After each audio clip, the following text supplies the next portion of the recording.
All of you guys, welcome to Hair Science of Beauty.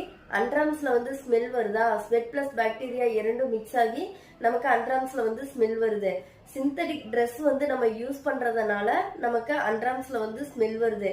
இதனால காட்டன்ல loose Dress use பண்றதனால நமக்கு smell வந்து நம்ம அவாய்ட் பண்ணலாம். தென் வந்து நம்ம underarmsல வந்து ஹேர் இருக்கிறதுனால தென் பாக்டீரியா வந்து அதுல டிராப் ஆகி நமக்கு underarmsல ஸ்மெல் வருது. இதனால பாத்தீங்கன்னா நம்ம ஒரு மைல்டான ஆன்டி பாக்டீரியா சோப் வந்து யூஸ் பண்றதுனால நமக்கு underarmsல ஸ்மெல் வரத அவாய்ட் பண்ணலாம். இதனால வந்து நம்ம நீட்டா வந்து underarms வந்து கிளீன் பண்ணிட்டு நீட்டா டீப் கிளென்ஸ் பண்ணணும். டீப் கிளென்ஸ் பண்ணிட்டு ஒரு லெமன் எடுத்து சின்னதா ஸ்லைஸ் கட் பண்ணி அதை வந்து ஒரு 10 மினிட்ஸ் நம்ம அதை ரப் பண்றதுனால நமக்கு underarmsல வந்து ஸ்மெல் வரத அவாய்ட் பண்ணலாம். தென் சென்சிட்டிவ் ஸ்கின்னா இருந்துச்சு அப்படின்னா நம்ம லெமன் வந்து யூஸ் பண்ண வேண்டாம். சென்சிட்டிவ் ஸ்கின்னுக்கு எந்த மாதிரி நம்ம யூஸ் பண்ணலாங்கிறத நெக்ஸ்ட் வீடியோவில் பார்க்கலாம். தேங்க்ஸ் ஃபார் வாட்சிங். இந்த வீடியோஸ் பிடிச்சிருந்தா லைக் பண்ணுங்க, கமெண்ட் பண்ணுங்க, ஷேர் பண்ணுங்க, சப்ஸ்கிரைப் பண்ணுங்க.